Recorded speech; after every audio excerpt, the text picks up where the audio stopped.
right, coming off the Thanksgiving hangover where we might have put on, I don't know, 4, 5, 6, 7, 8, 9, 10 pounds. The caloric intake was high for me. Was it? I'm not going to lie. Yeah, I ate a lot. What'd y'all eat? Because you were we did a surf and turf.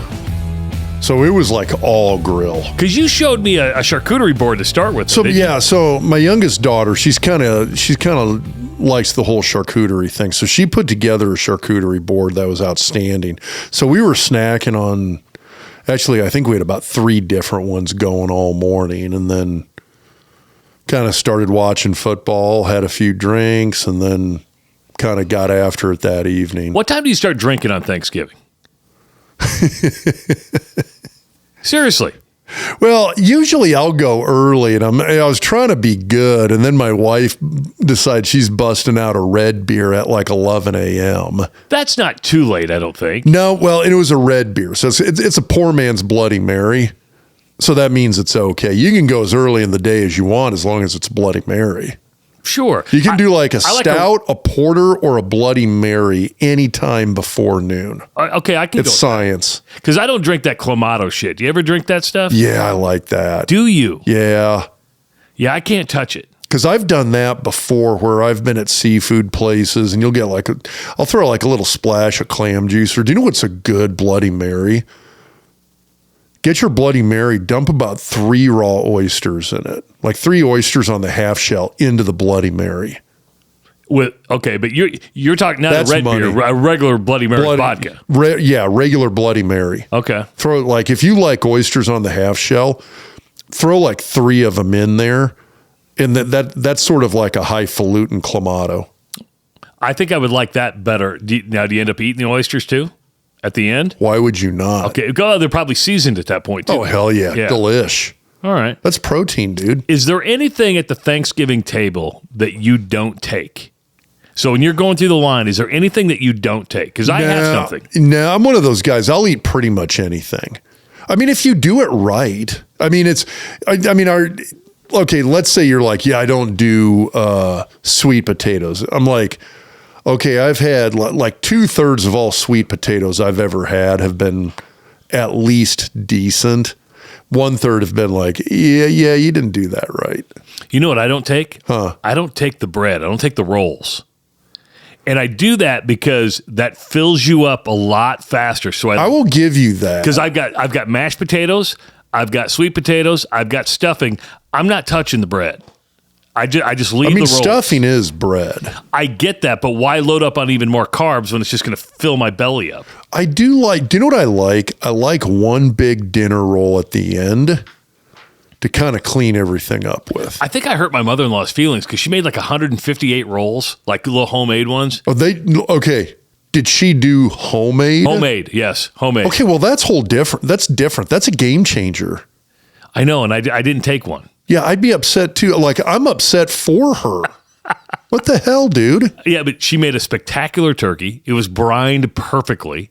Everything was ideal. I just stay away from the bread. I'm not a big bread if guy. somebody's making homemade dinner rolls, you can bet your ass I'm eating at least 2 of them. Yeah, I didn't have any. Okay, so stuffing. What kind of stuffing? We had this discussion at work on Wednesday. It's a Katira family secret. So my wife's mother's maiden name is Katira, and the stuffing recipe has been handed down generations to generations. So my wife's in charge of the stuffing. I don't know what goes in it, but it's like crack, man. It is like crack. See, I kind of grew up with, my mom and everybody in her family would always do like the old school, like Stouffer's stovetop stuffing mix, which it's kind of one of those, you have it. You're sitting there, okay, this is the same stuff that's in the stuffing at the old elementary school Thanksgiving lunches.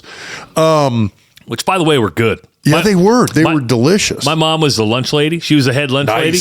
Oh, yeah. She made a mean school Thanksgiving lunch. Yeah, they were great. But so my wife is like, okay, I'm going to make stuffing for real. And so I don't know where she got the recipe, but she got this recipe for, it's a cranberry pork sausage stuffing. Ooh. You use like dried cranberries in it, but not a lot. Enough that you just barely know they're there. So you get a little zing in there that's pretty good. But I think like a full 30% of the mass of this stuffing is pork sausage. Oh. But I mean, it's kind of where you started off. You melt, like the recipe starts off with like melt 8 sticks of butter. And then, you have me right there. Exactly. And then you cook like chopped celery and like ever so slightly, like I'm one of those guys, you can't have too much onion in anything. You cook celery and chopped onion in the butter. And then you mix, and then there's like 8 other spices you mix in. You brown the sausage, and then it's like you toss the stuffing, like you get bread, you dice up your own bread, and you go get like nice bread. Like my wife would always go get like several loaves of like nice French baguette bread, dry it out, dice it up, and then you like cook the sausage, and then you toss the sausage and the sausage grease. Oh, so you get the fat. Oh, fuck. Heck yeah. I just said fuck yeah. Yeah, fuck yeah, you do. In the bread. And then you mix all that in with the celery and the butter sauteed celery and onion. I think stuffing is one of those dishes. And then you put it all together in a pan. Yeah, and cover it, throw it in the oven, and let it cook. Oh, it's a meal in and of itself. But I think stuffing is one of those dishes at whether that's Christmas or Thanksgiving that if it's not done right, you stay away from it, right? I mean, it's like it's either really, really good or it's like, I don't want to touch it. Yeah, this stuffing was outstanding because it was kind of, it could stand alone. But if you wanted to throw like a big old dollop of gravy on it, it still worked. You could still do it. Make it wet. Yeah. Oh, it was plenty. I know people hate this word. It was plenty moist by itself. All that butter and all that pork sausage. Oh, man. It was, oh, God, that stuff was good. What I hear you saying, Rob, is that you really like the fat. Yeah. We didn't do it this year because we did more of a surf and turf. The other stuffing I've had that I really like is oyster stuffing. But I'm like your seafood, man. But I'm one of the few people in my family that really likes oysters. I got my oldest daughter, she's bought it. She gets it. She's vegetarian. No, she'll eat dairy, eggs, and if it comes out of the water, she'll eat it. Okay. Well, all right. So she's pescatarian? Yeah, pescatarian. Okay. So, but yeah, so any kind of seafood she'll eat. Because she's smart, she knows seafood is freaking delicious. So, well, it's true. Good seafood is. You're right. Anyway, oyster stuffing. It's kind of like the people I've talked with. There's like in the South, it's oyster dressing. On the East Coast, it's oyster stuffing, or vice versa. It's an East Coast and it's a South thing. Okay. It's kind of what I've kind of gleaned. And the dressing stuffing thing. It's the same thing. Yeah. Yeah. It's the same thing. It's just what you call it. But oyster stuffing, and usually when I've had it, it's instead of regular bread, you use cornbread. So you use cornbread, and then like you get a whole bunch of it. Then you dump, no joke, like 2 pounds of oysters into it, and then cook it up. Interesting. So you had something to drink on Thanksgiving. Here's what we're drinking today. This looks really dark, doesn't it? I mean, that's a dark beer. And Rob and I, we used self-restraint today because we're drinking a malt vin. This is from Side Project, and Scott sent this to us last week, so we're continuing what he sent us. Like the alcohol content alone mandates that we're going to drink Scott's alcohol supply over like 4 different podcasts. This is 15% alcohol by volume. Which, if you were a loyal podcast listener, that's loose morals. I think it's even bigger than loose. I thought loose morals was like 9.9. No, it was like it was double digits, but it was like 12 or 13. This is, I mean, it's thick. I can't drink more than. And even I was like, we're doing the 1 bottle. We're going to share it, and then we're done. Yes. And then we got like a palate cleanser. Yeah, we're going to go on to the Danish Pilsner after that. But yeah, the malt vin. What'd you say that's? Because it's a barley wine. Well, yeah, it said malt vin. And I was like, I get it. Malt vin. Beer, wine. I like it. I don't know. I might have been overthinking that a little bit. You went to the game on Friday, didn't you? I did. So yeah, my oldest daughter and I went, had a blast. Freeze your ass off? It was not that bad. Hold on. Owen went to the game, and I didn't wear black and gold today. I thought I'd be nice to all the viewers and listeners, so I didn't wear any black and gold today. Owen's wearing the Iowa shirt. You froze your ass off, didn't you? I thought it was pretty cold, personally. I'm not a little bitch, so I suppose there you go. Maybe it's where we are at in the stadium or something like that. But no. There was like zero wind, dude. It didn't matter where you were at in the stadium. See, I had some wind. I think it's just you're just smaller. Yeah. Well, compared to you, yes. Yeah. Yes. But so Owen's like the North American shrew. He has to eat like 4 times his body weight every day to maintain his metabolism. And he was in the north end zone. That's where you said, isn't it? I did. So we started out in the north end zone. So my mom and a couple of her friends were at the game together. And there were a couple of open seats near them. So at halftime, we went over and sat with my mom on the East Stadium. But we watched the first half in the North Stadium and the second half in the East Stadium. But it's an 11 a.m. start, so theoretically it should have been warmer in the second half. So I thought it was – I didn't think it was that bad. Now, I will say this. I'm one of these guys, like I got layering down to a damn science. So, I mean, you go to enough Augustana games up in Sioux Falls, you learn to do that, although it's kind of a weird deal because the last Augustana game in Sioux Falls we went to, it was 65 degrees at last week. Yeah, the worst weather you had for an Augustana game was actually in Wayne, where it actually snowed. It was in Nebraska. It was in Nebraska. Sakes. Of course, Nebraska lost to Iowa 13-10. I'm not going to gloat today. I promise you I'm not going to gloat. You can gloat a little bit. Yeah, well, I want to get into the game, but of course, Nebraska fails to become bowl eligible. By the way, if Nebraska had won, I'd be talking shit nonstop. I know. But I would have had T-shirts made up that said Deuce on it for like 2 in a row. I am taking the high road today, Rob. I don't want to poke the bear because eventually it all comes around. Everything comes around eventually. Now, Matt Rule is not going to a bowl game on his first season. Nebraska still hasn't been to a bowl since 2016. That should hurt. 14. Is it 14? 2014. I thought it was 16. They went in 16. Oh, you're right. I keep forgetting about the Foster Farms Bowl. Yeah, see, never mind. I know Nebraska football better than this guy does. Yeah. But Matt Rule, he came in. The last time we were technically bowl eligible was 2014. That's fair. How's that? That is fair. But here was Matt Rule talking about his seniors in this first class he went through. Can't tell you how much I wanted that game for them. I wanted them to walk off the field winners. For them to walk off the field, especially to lose in that fashion. I wouldn't wish that on anybody. But what I will say, and this, I know sometimes, whatever, they are winners. Just very grateful for that senior class. As I said, they stood in the gap.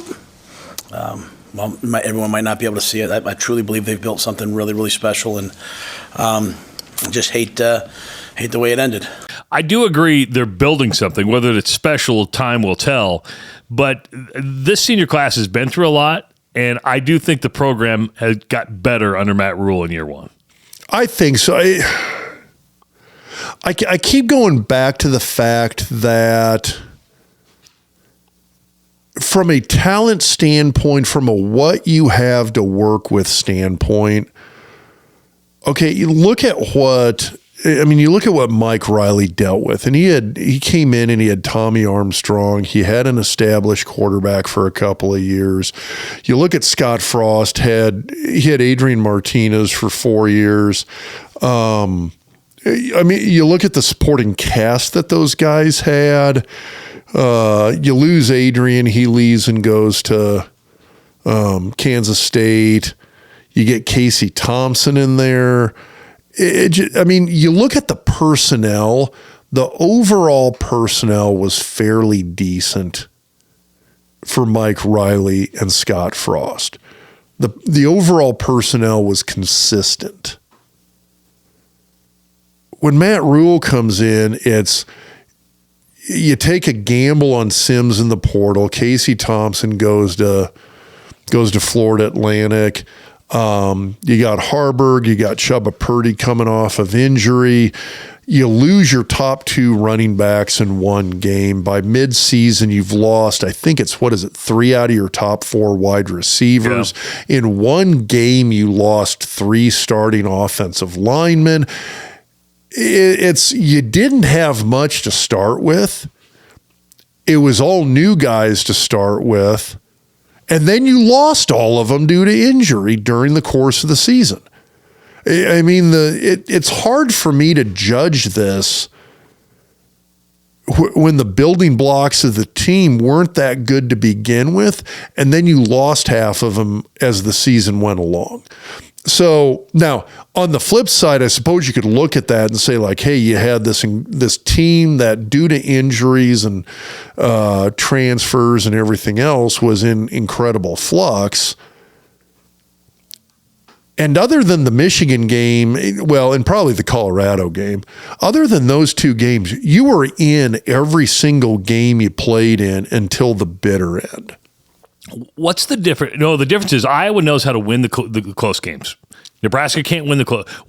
Is it a mental thing? Do you need something to go your way? I mean, think about it. Nebraska gets a pick. We were talking before we even started. Nebraska gets a pick in the final minute. You're thinking, oh, the chessboard has been flipped. Nebraska's going to do this. Then Iowa turns around and gets the pick, gets a long run. The long run surprised me with LaShawn Williams. Yeah. And then the field goal. Why is Iowa able to win the close games and Nebraska isn't?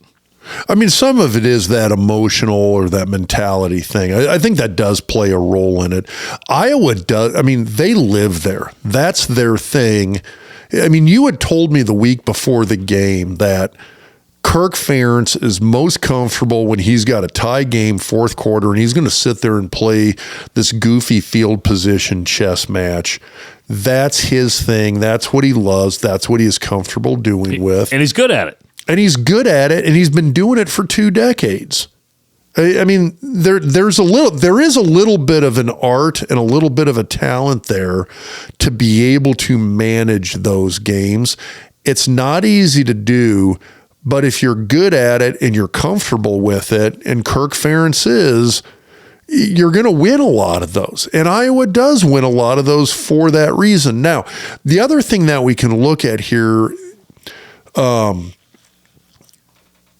you look at Iowa's offense on the whole, and I understand they lost a few guys. I mean, you lost two tight ends, both NFL guys. You lose your starting quarterback. You lose you lose an offensive lineman. You lose another wide receiver. So you lose some stuff. Now, before you jump into the stats, I want to ask you this question, because this game, I've seen every Iowa game. I've seen every Nebraska game this year. I've watched a lot of bad football this year. I mean, a lot of bad football. Well, if you've watched every Nebraska and Iowa game, you've watched a lot of bad football. I spent more time on social media during this game than probably I have all season long. And people were ripping the game, calling it god-awful, bad football. And I actually thought it was a good game. I didn't think it was bad football. Okay, it wasn't a bad game. But neither of these are good teams. Now, it's weird saying that because I'm looking at Iowa and going, this is a 10-2 team. 10-2. Okay. I mean, this is sort of this is the Big Ten West equivalent of finishing. I mean, it's like finishing second in a 2-man race, for God's sakes, it's finishing first in a 2-person race. But they did it, right? I mean, somebody had to do it. And they did it. You're sitting here going like, oh my God, Minnesota's god-awful. The fact that Nebraska could go up to Wisconsin and take that game to the final minute, Wisconsin is not good. Purdue's horrible. Illinois is a train wreck. Northwestern started out horribly and just kind of held their shit together towards the end. But I mean, they ended up winning 7 games. They did. And as good of a job as that coaching staff did taking over for Fitzgerald, I do think that guy should be the Big Ten Coach of the Year. No way. Kirk Ferentz. Yeah. Kirk Ferentz should be the Big Ten Coach of the Year. The dude loses a starting quarterback. He loses 2 tight ends. His son gets fired in the middle of the season. He didn't lose his starting quarterback. Yeah, he did. His starting quarterback got benched and decided to become a GA for a year. No. I'm talking Cade McNamara. And is now transferring. Cade McNamara, sucked. There's a reason he left He was injured. And he was banged up and injured to begin with. Kirk Ferentz should be the unanimous Big Ten Coach of the Year. No way, dude. Unanimous. He won't be unanimous, but he he'll had win it. more to work with. He had more system to work with. He had a more consistent coaching staff to work with. He has what is still arguably the best defense and special teams in the conference. Now, Michigan, Ohio State may say something about it defensively, but I won't argue with that. No, I think Iowa defensively is perfectly capable with hanging in those two teams. They don't have the offense to do it, and what's going to happen is Michigan is just going to plow them over because at some point Michigan's going to score a handful of points and Iowa's not going to be able to score any. It's the same thing that happened between Iowa and Penn State. You might be right. And that point spread has started to 23.5. It's dropped down to 22.5 on BetFred. The over-under, however, is surprisingly low. It was 35. I thought it'd be a little higher than that. I don't think Michigan tries to score a lot. Yeah, they'll just go out and get the job done. Yeah, Michigan is perfectly fine doing what they. I mean, look at the Penn State Michigan game. Michigan is fine just doing. Okay, we're not going to score 42 on you. We're just going to grind you into the dirt and then walk away. And it's only going to be like a 2, maybe 3 touchdown win. I mean, I'm comparing it to the Colorado game my senior year. We just ground them into the dirt. I mean, it was 24-7 was the final score. It wasn't that close. It wasn't. I remember. It was not that close. Same thing. The Michigan Penn State game was not that close. Michigan State versus Iowa. Michigan is going to win this game by 2 or 3 touchdowns, but it's not going to be that close. So do you want to make a bet right now that Kirk Ferentz is the Big Ten Coach of the Year? You take your guy from Northwestern, I'll take Kirk Ferentz. You want to make a bet? Who votes on it? Is it the league coaches? I think you've got the coaches, I believe, and I think you have a media one too. Ooh, I could see a split one here. I think the coaches are going to give it to Ferentz. I would agree with you on that. I think Ferentz wins. I think Ferentz wins. Yeah, just because of the circumstances. The Northwestern story is great. Yeah, it's not like those circumstances were God, that was a tough situation. I mean, hey, you're the D coordinator, and you're a first-year D coordinator. Guess what? By the way, you're also going to be the head coach. Just letting you know that now a month into the job. Great coaching job. Not going to deny. No, he did an amazing coaching job. Based on history, and coaches are usually rewarded for winning a division or winning a championship because Jim Harbaugh is not winning Coach of the Year. No, that's not happening. And so I think they're going to give it to Kirk Ferentz. Now, being the Iowa fan that I am, I think Kirk Ferentz deserves it, and I think he's going to get it. I'm not saying he doesn't deserve it. I guess I mean I think the 2 best jobs in the league this year were Ferentz. Is it Braun? Yeah, David Braun. So I thought Braun did it. I mean, I just thought to come in as the D coordinator because guess what? Kirk Ferentz has been a head coach for a long time. 25 years this year at Iowa. He already had an O coordinator in place. He's got arguably, I'm not saying he's the best, but he's got arguably the best D coordinator in the conference. Won't deny that. Yeah, Parker's amazing. He's got arguably the best special teams in the conference. So I'm looking at you can look at the stuff Iowa had to overcome, the stuff Northwestern had to overcome. Northwestern, I'll give you, maybe had to overcome less, but kind of their team dynamics, their foundational dynamics were worse. Now, Iowa's got stable long-term head coach, stable but shitty offensive coordinator, stable but amazing D coordinator, stable and amazing special teams. You've got all of these stabilizing forces on Iowa's side, And over on Northwestern side, complete flux. Your head coach who's been there for what, 12 Since years? he played. Well, I mean, yeah, but I mean, he took over in what was it, like 20? It's been longer than you 08, think. 09? I think so. I'm trying to think what year that When guy Fitzgerald took over. Either way, we're looking it up right now. But I mean, you look at Northwestern, it's month before the season, your head coach is gone. And your brand new D coordinator. He took over in 2006. Okay. So, I mean, you got a guy who's been there for 17 years. So, a guy who's been there for 17 years is suddenly gone. The brand new D coordinator is now suddenly elevated to head coach. Who's never been in Division I football his entire life. Yeah, wasn't he? Was he North Dakota State? Yeah, he was a North Dakota State guy. So all of a sudden now this is your head coach. Like I said, the stability at Iowa at all of these things, it's like, oh, boo-hoo, your quarterback, your transfer quarterback got hurt. I'm just not seeing it. Well, was it a great coaching job? Yes. Oh, hell yeah. Yes. Absolutely. Did Braun have more to overcome? I think so. We'll find out this week. But here's what Kirk Ferentz has that only one other coach has, and that's Barry Switzer. He has 6 wins at Memorial Stadium. Damn. That's brutal. That's a brutal stat, actually. Think about that. No other coach besides Barry Switzer has more wins at Memorial Stadium. Yeah, well, Barry's got 3 national titles. He does, and Iowa doesn't have any. And I'm one of those Iowa fans. I'm not recognizing 1956 or 58. It was 58. I refuse to do that. So, but Iowa came out in the first half, established the run. You had 2 different halves here. Iowa was able to establish that run in the first half. Had 2 blocked field goals in the first half. So that was key to keeping that score tied at halftime. Iowa had the ball at 22 minutes in the first half. Yeah, so we were looking at these numbers. So, yeah, Iowa had the ball for 10 minutes and 41 seconds in the first quarter, 11 minutes, 31 seconds in the second. So, yeah, so basically 22 minutes of the first. I mean, that's brutal.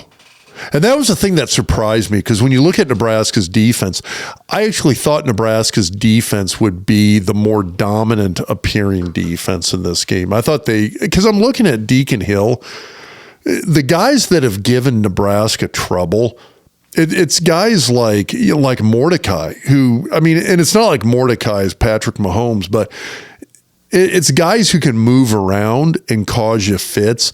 That's what gives you trouble. And I mean, Shadur Sanders, you got a mobile quarterback. You got Mordecai, it's a mobile quarterback. You got J.J. McCarthy, who it might be one of the more underrated runners as far as quarterbacks go in the Big Ten. Those are the guys that gave this defense fits this year. And you're looking at Deacon Hill, who looks like this 258-pound statue back there. It's not like he's going to take off and burn you on a run. And for Iowa to come out and just, I mean, they just did this consistent ball control, 4 yards, 4 yards, 5 yards, 4 yards, 4 yards, 3 yards, 4. Think about it. They had 200 yards of total offense in the first half. Now, they only ended up with what? Like 268 or something. Yeah. But, I mean, for 200 yards of total offense in the first half for Iowa, you're getting run over at that point. Yeah. Now, here's the thing that was the saving grace. And now this loss becomes more bewildering to me when I start diving into these numbers. It's because Nebraska weathered a storm in that first half. Like when your opponent gets 200 yards of total offense and has the ball for 22 out of 30 minutes, that's an ass whooping. And the score was tied at halftime. Thank God for Omaha West Side. So between Alvano and Jalen Lloyd, kept the score tied. But that's the thing that's crazy here to me is when you look at it, Nebraska weathered a hell of a storm, and a lot of it was guys like Hutmacher and Ty Robinson getting push up the middle on those field goal attempts and getting the blocks on those field goals. I mean, that was a game changer.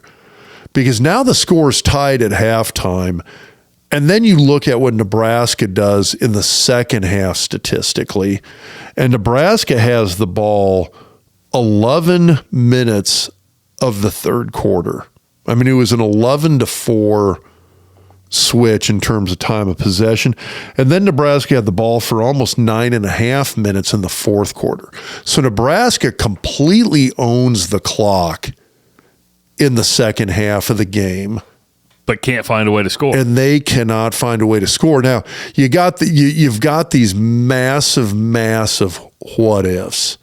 And I mean, in the first one is Alvano's missed field goal. And the thing that's frustrating there is the fact that 42 yards is well within his range.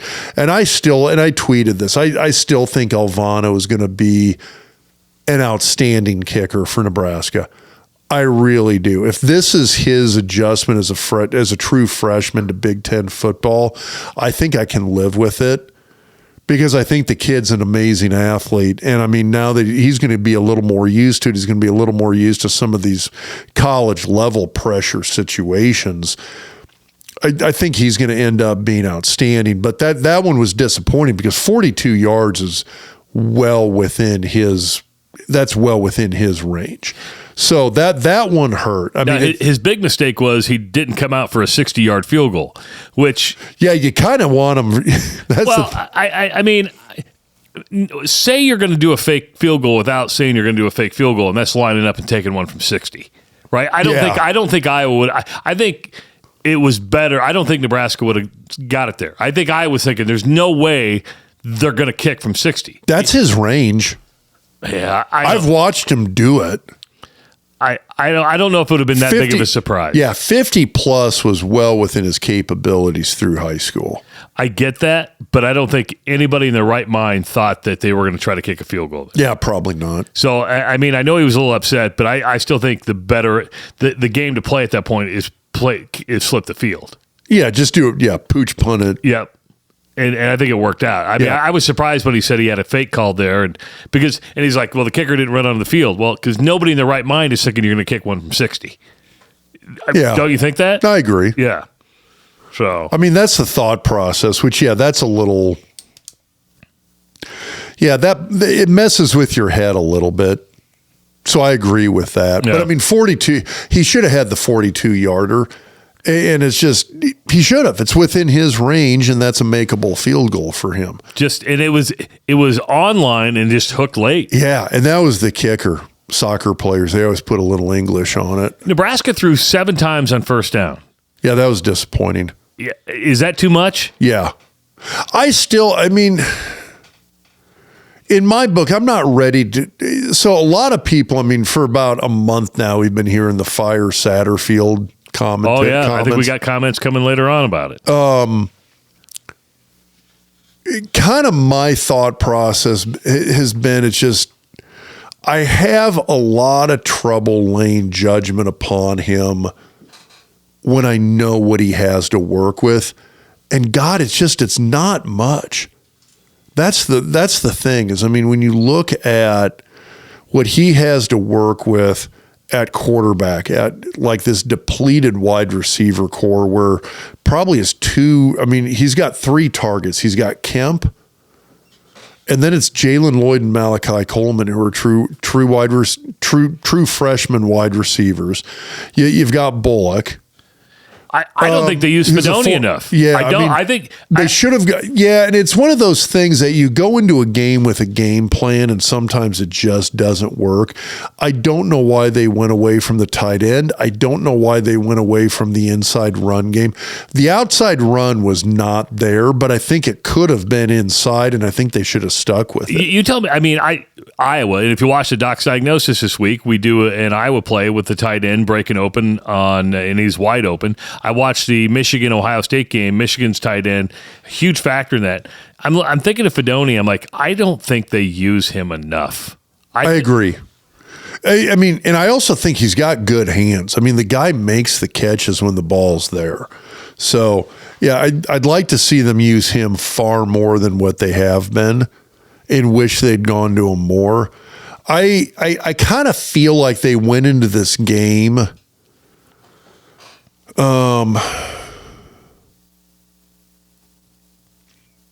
I think they were trying not to play to Iowa's strengths on defense. And I think Iowa's trying not to play to their strengths. Okay. They didn't want to play into Iowa's strengths, But which Iowa's great against. They're great against everything. Well, and that's true. I think they were thinking, On hey, defense, I want to clarify. Yeah, I think Nebraska was thinking, hey, we've got to go a little bit more of a long ball game here. But you saw the problem with that is it takes time to develop, especially with the wide receivers we've got. And you end up with Chubba Purdy running around in the backfield on every play. Which Chubba's got some mobility. Now, Chubba, he didn't play bad. He didn't play as good as against Wisconsin. No, but this defense was way better than Wisconsin's defense. I would agree with you on that. Is Chubba the quarterback of the future? I don't know. Jury's out in my book. He looked better against Wisconsin than we've ever seen him play. The sample size is so small. I mean, you've got a little bit of playing time last year. You got the Wisconsin game and you got the Iowa game. So we haven't seen enough. Yeah, that's it. I mean, and when you say, is he the answer for next year? Okay, well, what happens if you jump in the portal and you go after some of these guys that have, I saw A&M's quarterbacks just hit the portal. Was it Will Rogers? Is he the Mississippi State guy? I want to have you look that up. I don't know. Yeah, so Mississippi, I can't even talk Mississippi. See, the barley wine's getting to you, man. It's already getting to you. Yeah. Mississippi State, Will Rogers. He's in the portal. You're right. It's Will Rogers. Okay, so Will Rogers hit the portal. So, I mean, there's guys hitting the portal. Can Nebraska go get one of those guys who's going to be better than what they have right now? But look there will be better quarterbacks than Chubba Purdy in the portal. The question is, can Nebraska get them? Can they get them? But I also say this: Texas A&M wasn't that good. Mississippi State wasn't that good. You're getting quarterbacks that came from no better programs than what Nebraska is right now. That's a good point. Well, and that's the risk with the portal.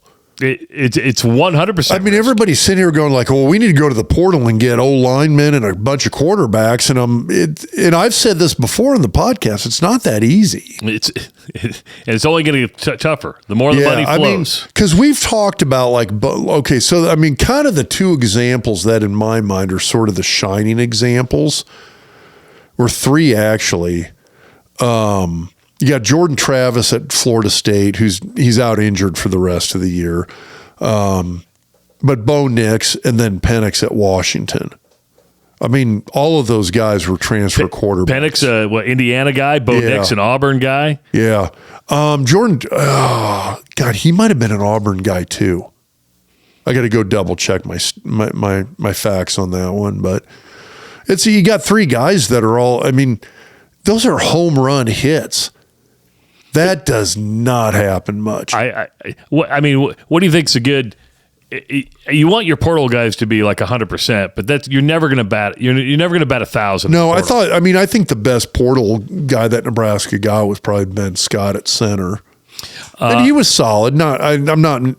He's not an all Big Ten guy, but he was solid. Let's not forget, Chubba's a portal guy. He's a Florida State That's guy. True. He's a portal guy. Yeah, that was a little different though in my book because it's like Penix had a lot of on-field resume coming out of Indiana. Bo Nix was actually a pretty damn productive quarterback at Auburn. Was. Yeah, I mean, he was actually a really good quarterback for Auburn. Chubba didn't do anything at Florida State. But he had pedigree. He had big numbers coming out of high school. He's been dealing with injuries. And I think when you're Brock Purdy's brother, that gives you a little more credit. It is, and the thing that still cracks me up is if you see comments from anybody who watched both Brock Purdy and Chubba Purdy play high school football, I mean, almost unanimously people say, well, yeah, Chubba was the better of the two. But that doesn't always translate. That's why It doesn't. That's why I don't get a boner over recruiting. I see all these websites making a boatload of money off clicks because of recruiting, because everybody wants to know who's coming in next year. You and I have been around this a long time.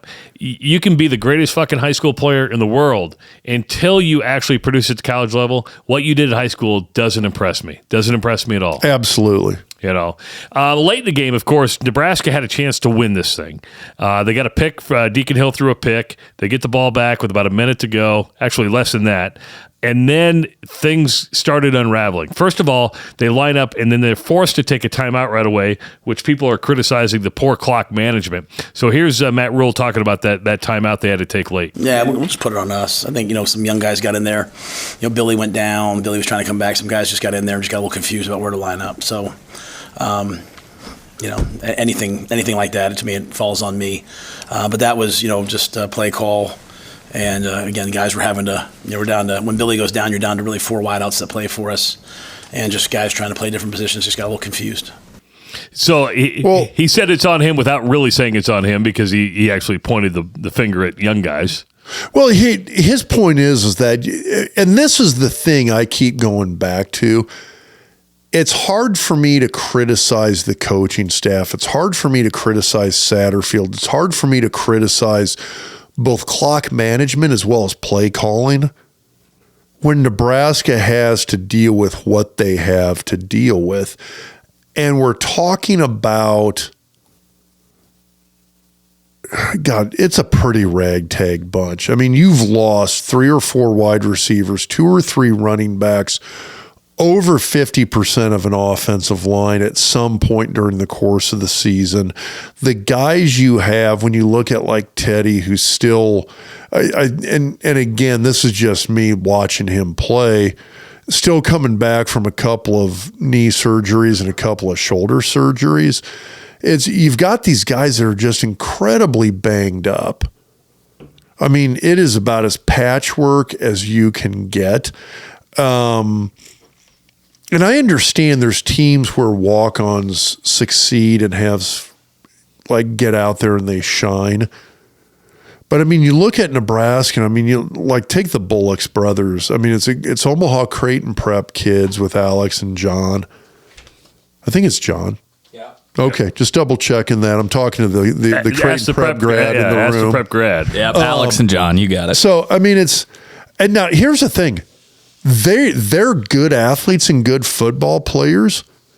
Are these two guys, like if you'd gone back 3-4 years ago and said like, hey, we got a couple of these walk-ons from Creighton Prep and Omaha that were just some good, solid, all-around high school athletes who are walking on, love the home state school, want to go be Cornhuskers someday. Oh, yeah, they're going to be 2 of your key players on both sides of the ball. Yeah, no, you never would have guessed that. You probably don't want it either. Oh, I mean, if it happens, it happens. But and actually, I think those 2 guys have busted their ass and have beaten out a lot of guys that people. But are they difference makers? It's what you got to play with. What you have to play with. I'll give you that. It's what you have to play with.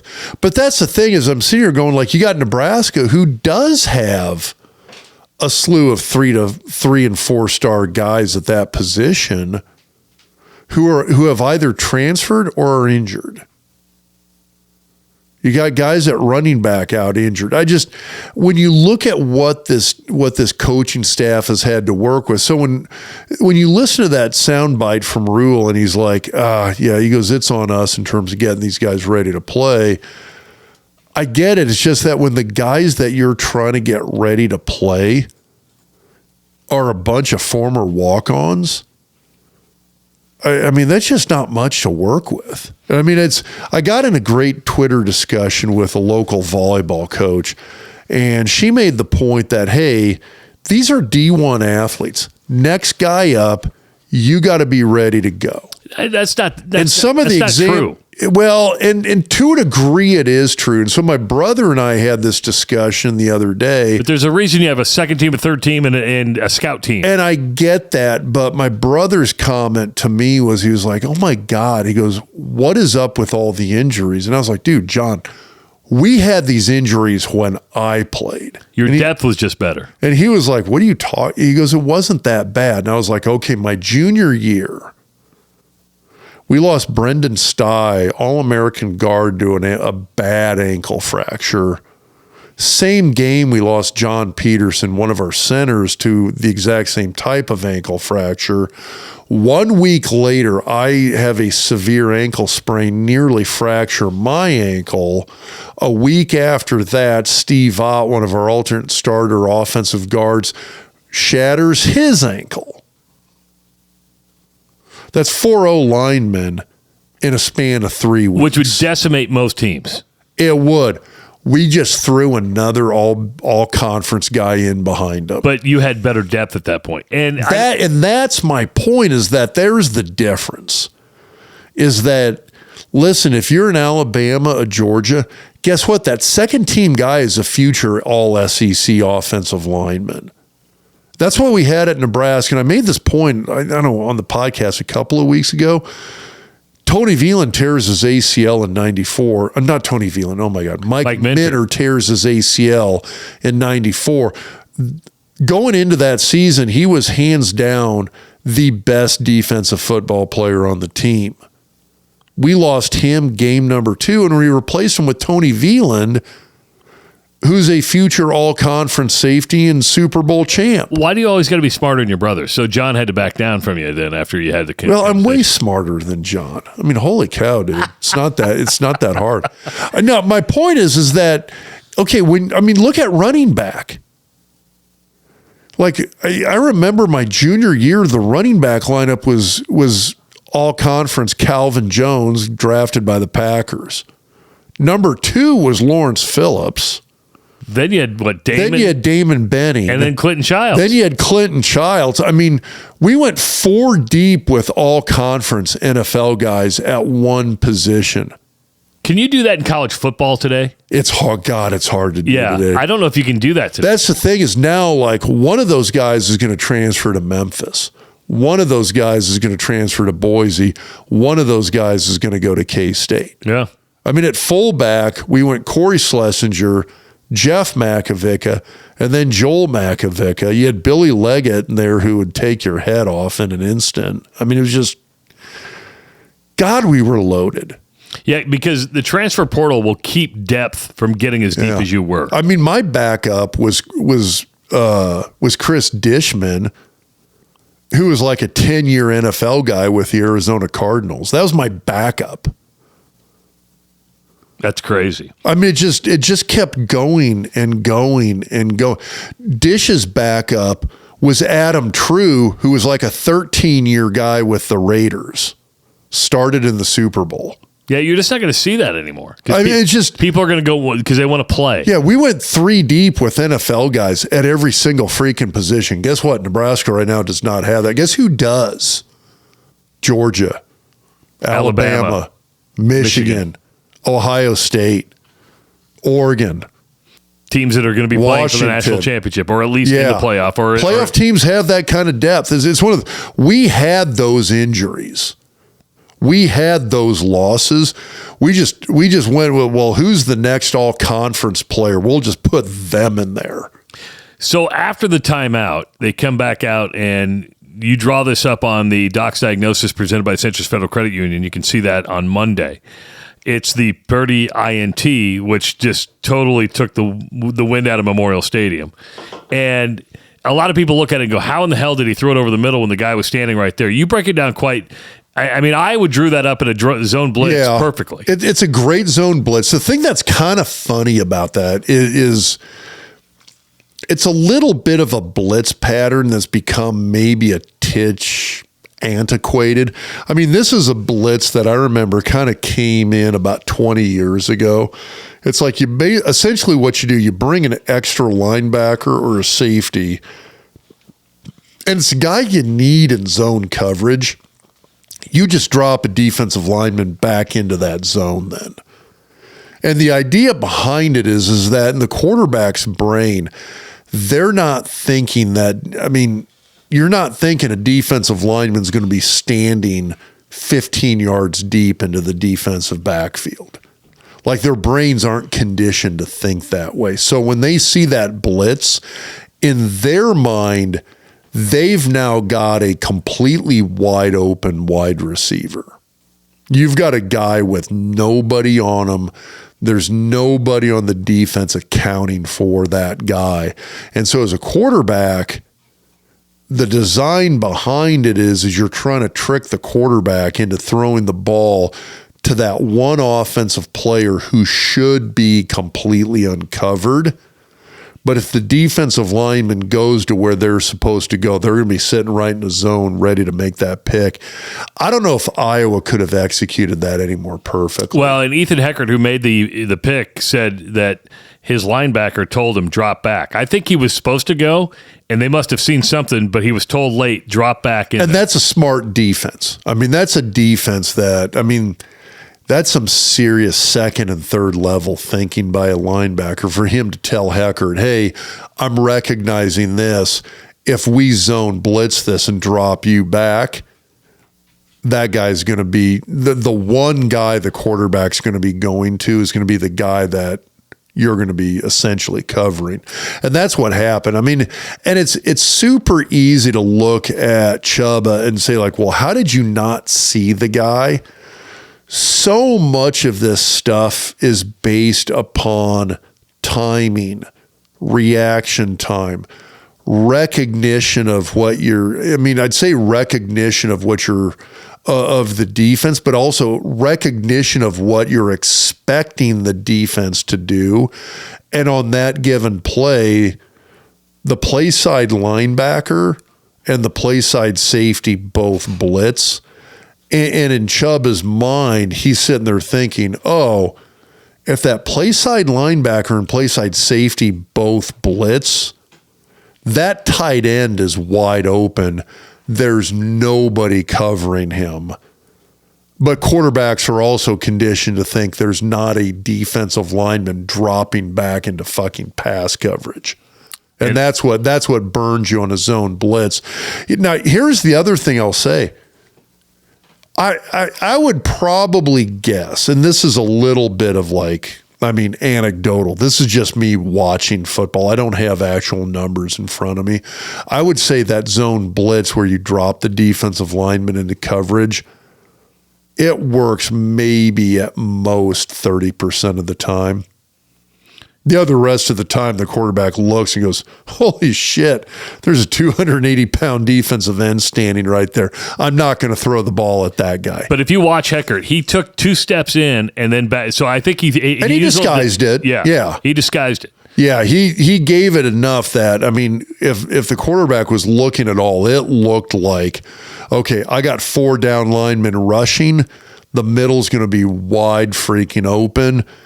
And it sounds weird, but the quarterback, when they're looking at the middle of the field, they don't see the guy sitting there. No, they're throwing to a spot. Yeah, I mean, exactly. And if the guy's there, by the time their brain registers, oh shit, there's a guy there, the ball's 3 feet out of their hand already. I mean, there's a lot of times, you think about some of these deep pass interceptions, where the ball lays up a little high, falls a little short, and that safety picks it.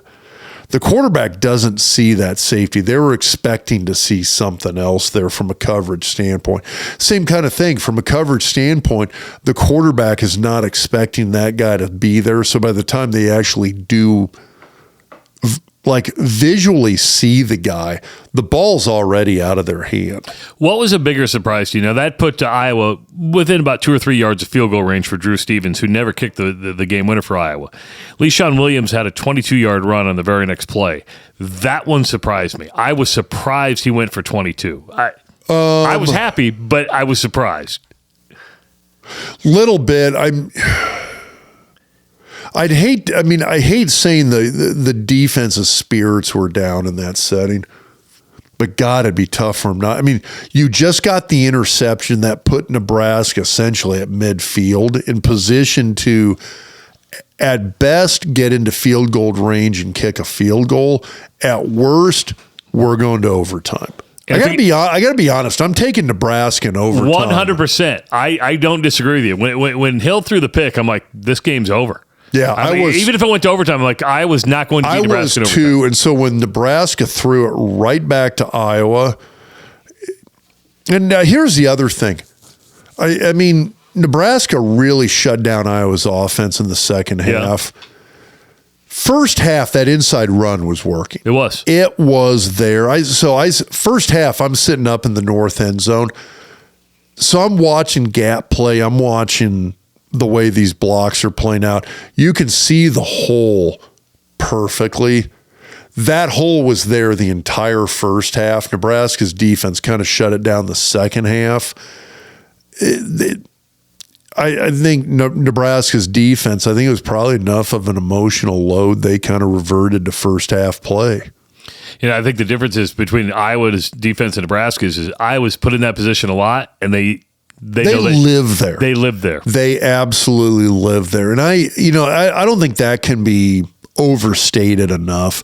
You and I talked again. I said it earlier in the podcast. You told me before the game, Kirk Ferentz lives for these chess matches where it's a tied score, fourth quarter, and you're going to play this chess match of field position for the last 15 minutes of the game. And Iowa did that. They sit back. How many times have you told me Kirk Ferentz's whole coaching philosophy, sit back and wait for the other guy to make a mistake, and then you capitalize on it. It's like a spider just waiting there for which is completely disgusting for an Osborne aficionado. It is. Yeah. I mean, because Osborne was hey, offensively, we're going to do what we do, and sooner or later, we will break your back with it. And it's the exact opposite. And there's times in Ferentz's tenure he has done that, where they're just going to run the ball, hit Noah Fant or Hawkinson for a long touchdown. But most of the time, it's not his thing. But he hasn't had the tools to do it either, in my opinion. Don't forget, Fred is your guy when you want to bet. Now get the no sweat first bet bonus. Your first qualifying bet of $20 or more will be matched with a Fred bet up to $105. If it loses, use the promo code RUSH. That's all caps RUSH. Basketball season is back and better than ever thanks to BetFred's new Trey Day promo. Every week, one lucky Wednesday game will be selected as the Trey Day game of the week, where you could get a Fred bet for every 3-pointer made by the top scorer. Terms and conditions do apply. Must be 21 plus. Wagers only accepted in the states where BetFred is doing business. You can find those at betfredsports.com. And if you do have a gambling problem, call 1-800-BETS-OFF. A big thanks to our good friend Connor Orr over at Orr in Oregon. Connor's a friend of the podcast, licensed sports agent in the state of Nebraska, and works directly with athletes and businesses to help them navigate the ever-changing landscape of name, image, and likeness. Connor is also focused on corporate and personal injury litigation in both Nebraska and Iowa, and he can work with you on your business planning, estate planning, and real estate transactions. Call Connor today at 402-408-6488 or visit orinhoregan.com on their website. Husker Hounds. It's Christmas time at Husker Hounds. When you buy a $50 gift card, get an extra $10 added to it. Also, check out these deals. A lecture pullover, regularly $100, on sale for $59.99. Stocking caps, once $25, on sale for $15. And numerous hoodies, regularly priced at $60, on sale between $30 and $35. 2 locations in the Omaha area: the Superstore at 84th and Center, and out west at 171st and Lakeside Hills Plaza.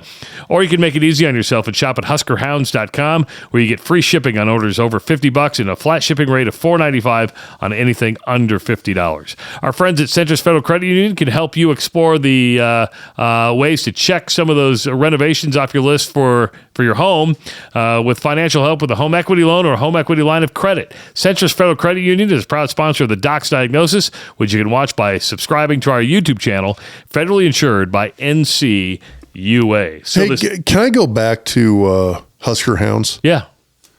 Do you know why I was not freezing my ass off at the game? Because you shopped at Husker Hounds. Because I had the most outstanding it was the most outstanding Columbia brand parka from a Husker Hound. So it's like this Like they got these system parkas where it's like the code over the code. You can zip the liner out. And it's like a lighter code. And all and what were you wearing? Carhartt? I did have a Carhartt sweatshirt on, and then an Iowa sweatshirt on, and then a long sleeve and long underwear, sweatpants, jeans, two pairs of socks, and I was still cold, so I don't know. You got to go with the Carhartt outerwear. If there's not like tan canvas, is it really Carhartt? I think he has a tan canvas. He has tan canvas. Did you wear it? No, I didn't. There you go. Okay. I do have it, though, but I didn't wear it. All right. Yeah, you would have been perfectly warm. Here's my thing. So I went to the state football title game on Tuesday night. Yeah. We'll Ran get the score. We're going to get Mitch Sherman on. No, you're right. We did. We got to get Mitch Sherman on and do like a whole high school sports transfer podcast. Does anybody who plays for Westside live in the district? Yeah. Actually, that's the thing that's funny about it. Most of those guys do. Okay. They get blamed for not, but most of them actually do. Actually, some of the quote-unquote transfers live in District 66, went elsewhere and transferred back. Okay. That's what's crazy about it. Anyway, no, we got to get Mitch on because it's a great discussion to have. No, what I was going to say, though, is, I got this Columbia Sportswear coat that I got from Scott at Husker Hounds. It's the greatest thing ever. It was I think it was like 28 degrees for the state game. Yeah. It was 33 for the Husker game or whatever it was. I was perfectly warm. And you were warm because of Husker Hounds. Because of Husker Hounds. That's right. Owen needs to shop at Husker Hounds. And they can get you Iowa stuff at Husker Hounds. Scott will order you whatever. He hooked Joel Wilkes up with Oregon gear, for God's sake. So Nebraska finishes 5-7, not going to a bowl game. So now it's back on the recruiting trail for Matt Rule. And we'll get back to work. Too often people complain and whine and talk and all those things. We're going to work. And I think we got the young players to do it. So we'll be back. He says they'll be back. As they hit the recruiting trail now and go back to work, does Nebraska need a quarterback, an offensive line? What do they need? Oh, boy. You know what? I think a few different things here. I mean, number one, if I'm Matt Rule, I'm having a sit down with Terrence Knighton and Tony White, and I'm asking them, A, what do we need to do, A, to keep you two guys in Lincoln? And then I'm going to Trev and asking for whatever that is. Yeah, but if somebody wants to be a head coach, they're going to leave to be a head coach. I get it. I totally get it. I'm just saying, if there's something that would keep them there, you go get it for those guys. Everybody likes to think it's money. Sure, you can make more money as a coordinator, but somebody... And I totally get it. But sometimes money helps. I would agree with you. So I know Rule made the point. But you do understand, money's only going to help. It's a Band-Aid, because if you want to be a head coach now, you're talking maybe 1, maybe 2 years tops. I get it. Rule made a good point, though. He said he would like to see Tony end up at a quote-unquote good job. And you and I have had this discussion 1,000 times over. Is Texas A&M a good job? No. It's a shit job. The money's good. It's a shit job. But the job's shitty. Listen, and I would tell you this. Alabama's a shitty job. You know what? Georgia's a shitty job. Florida State is a shitty job because of the expectations. Well, because of the fan base. A&M more than why Stoops didn't take the job, didn't leave Kentucky to go to A&M? ESPN reported yesterday that he was basically the guy. Boosters freaked the fuck out. I do think boosters for Kentucky or A&M. A&M. And said no? Yeah, they said no. They were like, this is not big enough. Sometimes you don't need the biggest name. You need to get a guy who can coach football. You need a good coach. Yeah. Which I kind of, well, let's finish up the Nebraska side of this on defense real quick. You get in what Nebraska needs in the portal. One, go to White, go to Knight, and ask them what they need, whether it's money, players, portal, whatever, and you get those guys. You lock that down, because if there was anything that kept Nebraska in games this year, it was those coaches and their players. Next thing, you got to get a quarterback. And it doesn't have to be a splash guy. You don't need another Casey So you're saying Thompson. Chubb is not the guy then? He could be. I want to see Chuba with a lot more reps and a lot more experience. He could be, but you still got to go get somebody to push him in practice or for him to push in practice. You got to go get somebody who's not going to turn the ball over. You got to get somebody who knows how to read a goddamn defense. And you got to get somebody with a little bit of time and he knows when to take off and just start running. Do you live in the porthole or do you live by recruiting? Or is it latter. a mix? I think it's the latter. You're going to have to get some portal guys. I would like to see 1 to 2 O linemen, which in my opinion, after quarterback, is the toughest portal position to fill. Good O linemen either A, stay where they're at, or B, they go to Georgia, Ohio State, or Michigan. They don't go to 5 and 7 teams. They don't go somewhere to make somebody better. They go like if you're a great O lineman, you go somewhere where they're already good and you're like, okay, I'm going to this place because I'm going to get more NIL money and I'm going to get a chance to win a title. I'm telling you, I'd live in the FCS space. I really would. I'd go to the Montanas, Montana States, the Northern Iowas, the North Dakota States, and South honestly, Dakota States of the world. Yeah, like my pipe dream, my portal pipe dream, and it never ever would have happened, would have been for Matt Rule to go up to Montana, go get AJ Forbes and Chris Walker, and have brought those two guys back to Lincoln for this year.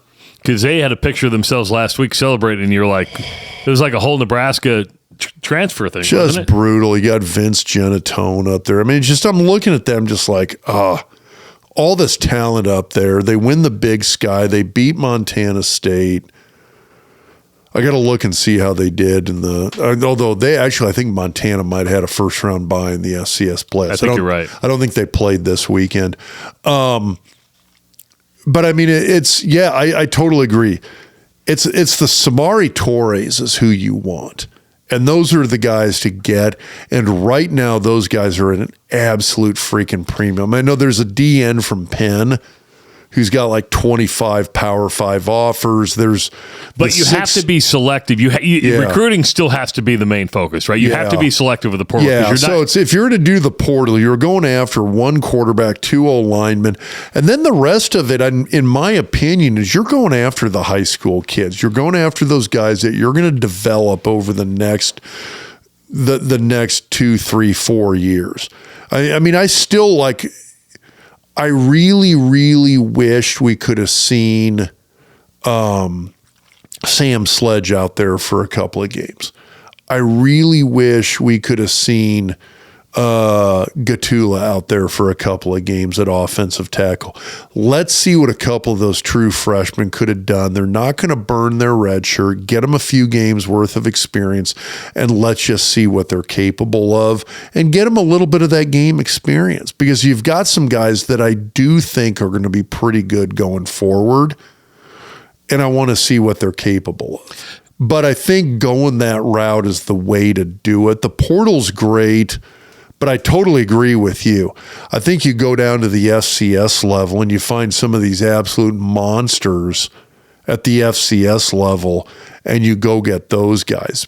But again, those guys are hard to get because if you're Nebraska scored with Samari. I mean, that was a great portal find for them. The problem is now all of these FCS guys who are that caliber of player know they can play the numbers game with NIL. True. And they can play the numbers game with an LSU, an Alabama, a Georgia, a Michigan, and go someplace where you're going to be a potential title contender. So Nebraska doesn't get the extra practice time because there's no bowl game. Turnovers are a huge thing. How do you work on cutting down turnovers? And I saw that this year. I mean, The interceptions were still the brutal thing this year. And that's a quarterback thing. The thing I loved seeing is anytime you saw an offensive player going into the end zone, right about the 3-yard line, they stopped stiff arming, stopped juking, and they wrapped both arms around. They hugged the ball to their chest and hugged the ball to their chest, so it couldn't get batted out.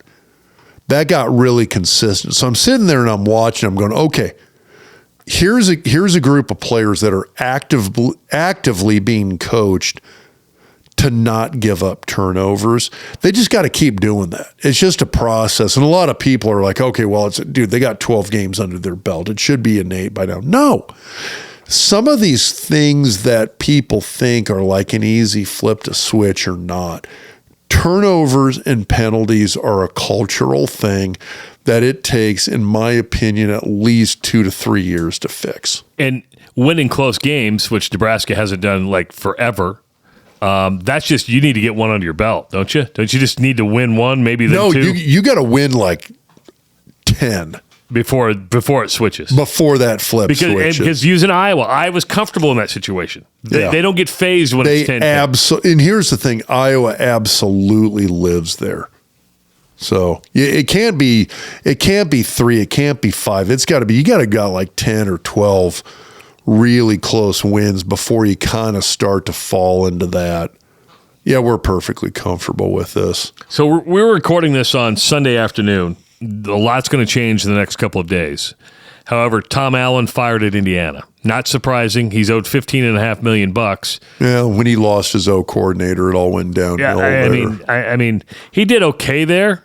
Not great. He had one or two good seasons, but him getting fired doesn't surprise me. No, I mean, he was a guy. Actually, I was a little surprised he didn't get canned last year. Well, they owed him too much money. Yeah, well, there you go. And even $15.5 million for Indiana is a lot of money. Basketball will play hard and make that up. I mean, do you get a decent person in there? Indiana's not a great football job. Facilities aren't that good. Fan base isn't that good. God, Bloomington's beautiful. Yeah, but it's not. It's a basketball school. It is. It's like Kansas, which I think Kansas scored with Leipold. Leipold's going to end up with a statue on campus. I'm going to tell you, it's funny. Somebody mentioned Leipold for the Mississippi State game and go, that's a step down. He's got much better situation at KU than he does Mississippi State. I agree. And here's the other thing. Again, and I don't know how much coaches think about this. God, it just fit plays into it. Leipold's a great fit at Kansas. Kleiman is a great fit at Kansas State. I kind of questioned it initially. I might be coming around. Matt Campbell. Dude can coach. He's a great coach, and guess what? He's a great fit at Iowa State. 100%. He really is. The way money, if you're in a Power 5 now, unless you really, really want to win a national title and put yourself at an Alabama or Georgia, or which, like you said, aren't great jobs because of the pressure that comes with it. Yeah. You're sitting there going, Matt Campbell's making what, $4 or $5 million at Iowa State? Why leave? Dude, if I'm Matt Campbell, Chris Kleiman, Leipold, I'm never leaving. Because you're a god. Ever. You're a god. And now, Kleiman will never be Bill Snyder, but Lance Leipold, you're right, can have a statue. Matt Campbell can have a statue. No, and I get it, but I mean, there wasn't a Bill Schneider at Kansas. At Kansas. No. There was not a Bill Schneider at Iowa State. No. You've had coaches that have had solid runs at both schools, but you didn't have this, oh my God, you had a guy who elevated you to, a game away from playing for the national title kind of thing. Plus, the other thing with Schneider, he was, prior to Leipold, Glenn Mason had a really nice run at Kansas. Mangino had a great run at Kansas.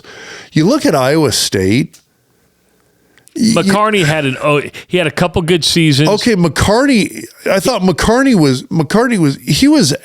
Dan was actually I thought really underrated because he had like zero facilities whatsoever to work. Yeah, he was the guy who did more with nothing.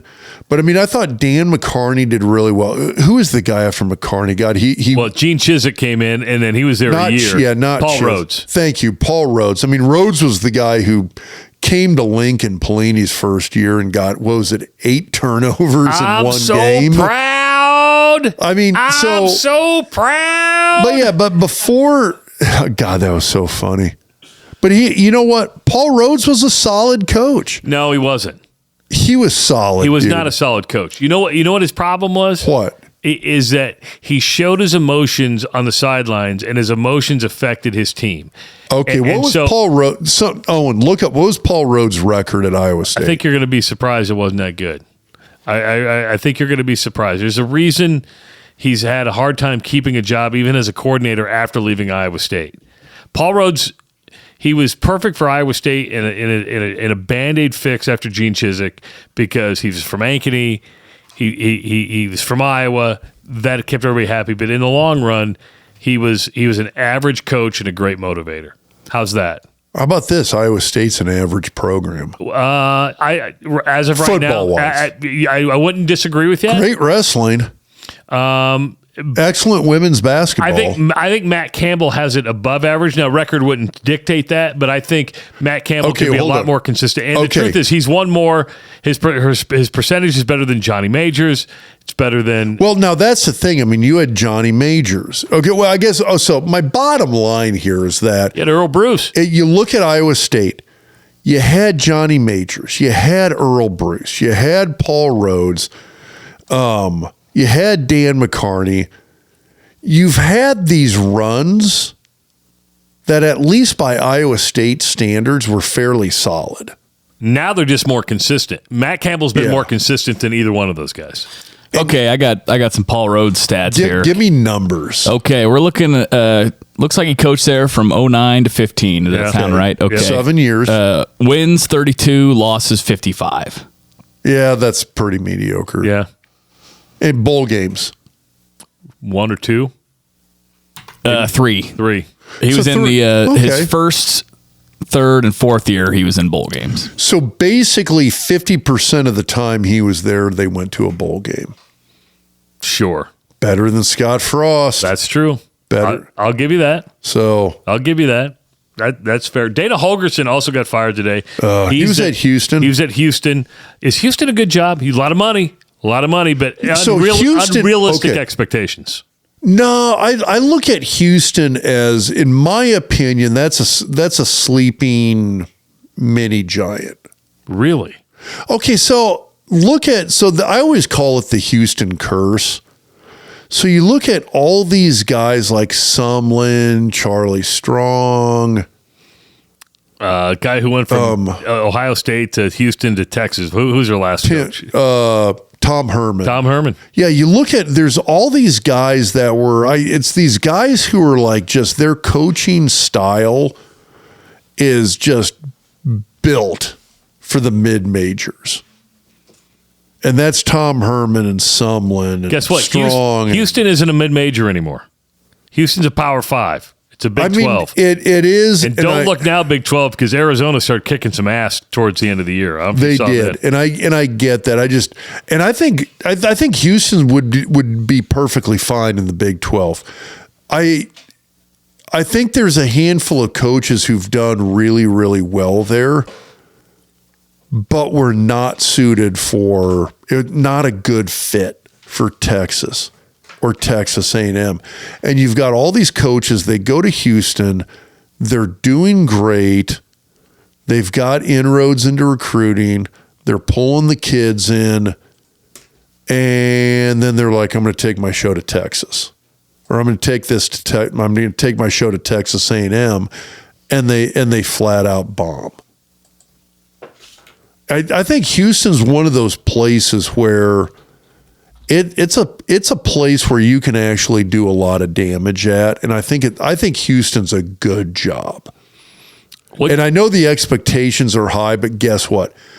It's not an A&M high. It's not Alabama high. It's not Nebraska high. I think if you go to Houston and you can pull 9-10 wins most years, they're going to freaking love you. The expectation when Dana Holgorsen got hired was to win 10 games a year. Now, in the Big Two, that's when you're in the AAC. But did he really even do that at West Virginia? No. See, that's the thing is I think that was But he was an assistant. He'd been in Houston before. They thought it was a good cultural fit. So they thought, but there are no guarantees, right? I mean, that's the thing is you can make a hire. It can look like a splash. Nobody in their right mind thought Scott Frost was going to fail at Nebraska. Nobody. Totally get it. And it's just one of the, it wasn't a good fit.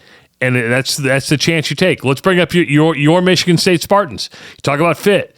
Talking about Jonathan Smith, who's been at Oregon State, who was at Washington, who was at Boise State. He's a Northwest guy.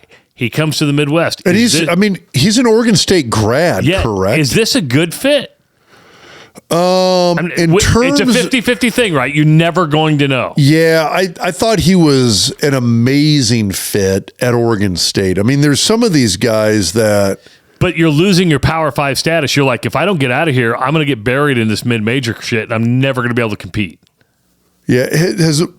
Where did Oregon State and Washington State, did they end up in a conference? Well, they own the Pac-12 now. No, I mean... The answer to that is no. In the future. No. So they still haven't been taken in by the Big 12, I think the plan is going to be, Rob, the plan is going to be that Washington State and Oregon State are going to invite or they're going to merge with the Mountain West and assume the Pac-12 name because the Pac-12 name is a much better brand. So you take the Mountain West schools, you bring those in, and you create the new Pac-12. But it's still not what everybody else is. It's still the Mountain West. That's all it is. I mean, if I was those two schools, I'd be doing anything.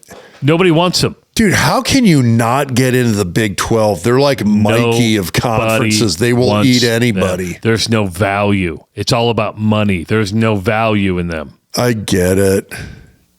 Washington State has zero value. Oregon State, Have you ever been to Spokane? No. I have. And? No value. See, exactly. I can't believe Corvallis has any value. I mean, I've never been to Corvallis, but the people I know who've been there have said Corvallis is beautiful. I thought he was an amazing fit. I mean, you've got an Oregon State guy at Oregon State, and he's killing it. And then he's doing great. Now, here's the thing that I actually think this might work and might be a solid fit. And I've used the word fit like 19 times now. That means everything. It is a great term because I think when it comes to coaches, it might be the most underrated category paradigm. I don't know how. Let me use an example. Criteria. Mike Riley was a bad fit for Nebraska. 100%. And you knew it the day he moved here, and his wife couldn't live in a fucking house because of bad paint jobs. You're just like, what? I mean, I'm sure she's got an illness. Whatever. It was just weird, right? It was just I don't even know that. Really weird. The dude was not a fit. And Frost wasn't either, which in hindsight, you're sitting here going like, yeah, we should have seen that coming from a million miles. 100%. Matt Rule's a fit. I can tell you that right now. I think he's a far better fit. I mean, that's the thing. I look at Kirk Ferentz. Guess what? Kirk Ferentz is a great fit at Iowa. Matt Campbell is a great fit at Iowa State. Don't forget, you know how many Iowa fans wanted Kirk Ferentz 25 years ago? Zero. Because that kind of surprises me. Because Bob Stoops wanted the job. Okay, now, and that's the thing, but, okay, I know the backstory on that one, and Iowa screwed the pooch there because guess what? Bob Stoops also would have been a great fit at Iowa. Would have been. But he went into President Rhodes, said, Oklahoma's offering me a job. Here's the money. Can you match it? I want to come to Iowa. It's not the way we work here, Bob. Yeah. So he went and took the Oklahoma. And then you're like, Kirk Ferentz, who failed at Maine. He wasn't a good coach at Maine. Everybody's going, who is this guy? 25 years later, he just passed Bo Schembechler for Big Ten wins. Yeah, which I would be the first to say, though. I knew who got loose morals part 2 going here. Kirk Ferentz, I knew who he was. But most people didn't. You're a football player. Most people didn't know who Kirk Ferentz was. I get that. Because you played in the National Football League. He was an offensive line coach in the National Football League when you played in the league. And he was a guy, when I was coming out of high school, he was Iowa's O-line coach, recruited me to Iowa. And at the time, the only reason I would have gone to Iowa was to play for Kirk Ferentz. Because the place was an NFL O-line factory. Well, you're lucky. You had two really good O-line coaches in Milt and Kirk Ferentz recruiting you. Yeah. Don't forget. Dan Young was pretty solid. Well, let's not forget you almost went to Simpson College. So that's a story for another day. It's an Iowa thing. But yeah, the fit thing is absolutely huge. We're talking about Jonathan Smith, Michigan State. Let's finish that up. Okay. I think he's going to end up being a good fit because when I look at Oregon State in the Pac-12 and I look at Michigan State I see where you're going. in the Big Ten, Michigan State's, in my opinion, is kind of the little brother. They're the Oregon State of the Big Ten. That's fair. They're in that state with the other school that everybody pays attention to. Everybody in Oregon pays attention to the Ducks. Nobody cares about the Beavers. Every few years, they get a few recruits. They tear it up. They send some guys to the NFL.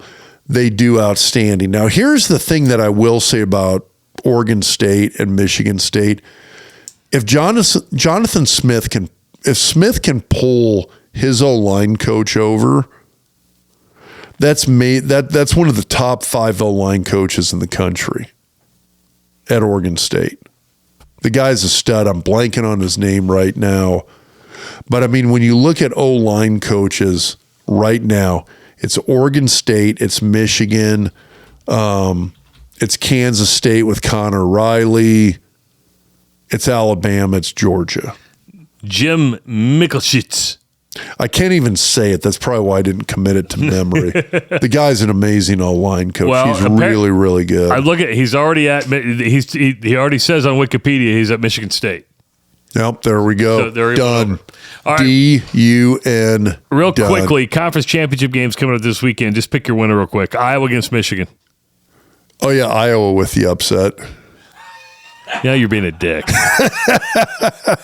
It's the beer's fault. It's not mine. I tell you what, Michigan's going to truck him. It's going to be ridiculous. But you know what? If this game ended up being close. Do you remember the Iowa-Michigan State title game in 2015 when Iowa had their undefeated team? Yeah, their 2-loss team, but yeah, go ahead. Yeah, they were undefeated that year.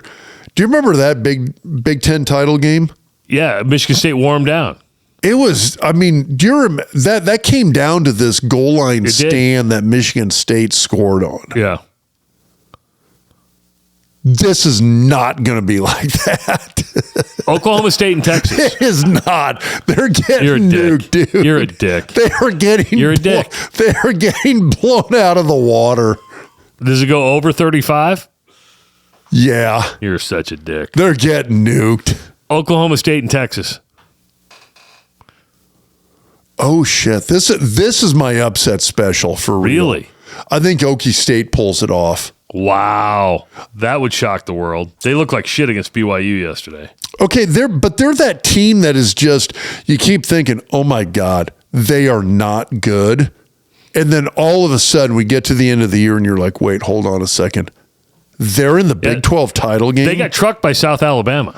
No, and I get it, but I'm sitting here going like, how is Iowa State not there? How is Kansas State not there? How is how is Oklahoma not there? Really? It's Oklahoma State? By the way, Mike Gundy, great fit at Oklahoma State. He could have gone several times. Great fit at Oklahoma State. The mullet. That guy should never, ever leave Stillwater. Alabama, Georgia. I think Georgia's much better. Alabama struggled against Auburn yesterday. I'm going with Georgia. Yeah, but that's the whole rivalry game thing. It's different. It is different. Louisville, Florida State. I didn't even make my pick. I know, because you're dragging your feet because you keep drinking. Who are you going to pick? Yeah, I'm picking Alabama. No kidding. Yeah. All right. You'll have to explain that on Wednesday night when we do Behind the Point Spread. Louisville, Florida State. FSU. Look at him. He's wearing the Florida State gear. Yeah, with a backup quarterback. You know, Washington beat Oregon early in the year. Oregon's a 9-point favorite in the Pac-12 title game. I'm going with Oregon. Yeah, I'm with you. The question would be if Texas ends up winning and Oregon ends up winning, who do you pick? Who do you pick? Yeah. Because Texas has a win over Alabama. I mean, it becomes you're going to. Okay, how about this? Let's make it even more interesting. Iowa upsets Oregon. No, Oregon wins. Yeah. So Oregon wins. Bama's out. Texas wins. Bama's out. Alabama wins. Bama's out. Bama's not getting in. It's not. I don't think so. You think they beat Georgia? They're not in. Nope, I don't think they are. Do you know what this is? You got Michigan. An argument in Texas, favor of a 16-team Florida playoff. State. Well, you're going to have 12 next year. We're not going to be talking about this. I get it. And I mean, it's ridiculous. I don't know. Like, we're sitting here talking, like, right now, this season is the biggest argument in favor of at least 12 teams. I'd go 8 right now, but I'll give you 12, and we'll have that next year. Don't forget, we're going to be talking about all 5 of these games on Behind the Point Spread, brought to you by BetFred Sports, coming up live on YouTube on Wednesday. We start at 8 o'clock Central. Our good buddy Scott Spreitzer from Las Vegas joins us, so make sure to subscribe to our YouTube channel. Check it out, Behind the Point Spread, Wednesday night, 8 o'clock live on YouTube, and we do take your phone calls, okay? We're going to be live this week, so we'll be taking your phone calls. All right, time for some listener and viewer questions. Let's go back to the newsroom, because we like to call it a newsroom. It's just a curtain. That's where.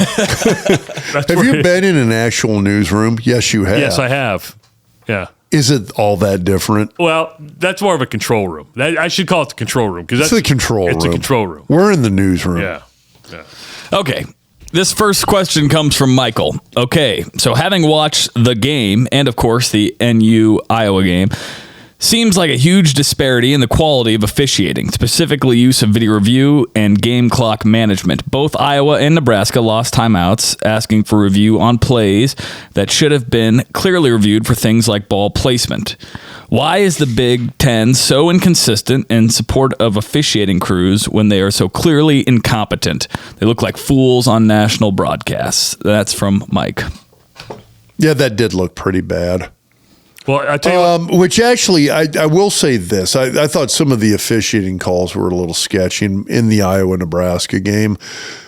I thought both the ball placement reviews, in my opinion, were essentially both in both instances. I think the coaches wanted to call a timeout. They didn't give her. The review was secondary.